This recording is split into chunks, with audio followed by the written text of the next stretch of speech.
Namaskaram. My name is Pranav. My name is Satika and we are wishing you a happy Navratri. Today we will be presenting a Dikshitar Kriti in Ragam Hemavati and Talam Rupakam. Hari Yogatim Hemavatim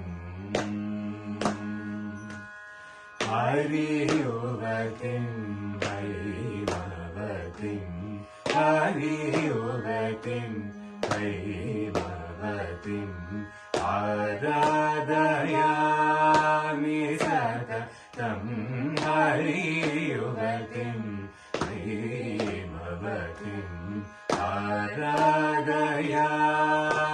Satatam Hari Yogatim Hemavatim Aradayami Satatam Akila Loka Janani Akila Loka Janani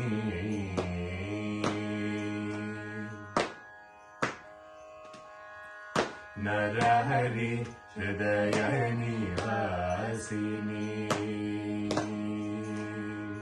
Narahari Hridayani Vasini Namarupa Prakashini Narahari Hridayani Vasini Namarupa Prakashini Narahari Hridayani Vasini Namarupa Prakashini Guru Guhamana Saranjani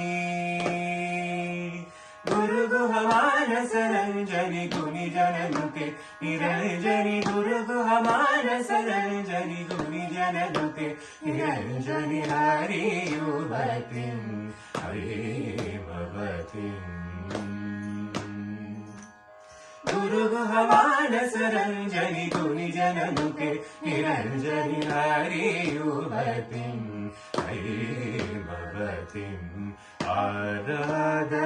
Aradayami Satatam Hari Yuvatim Hemavatim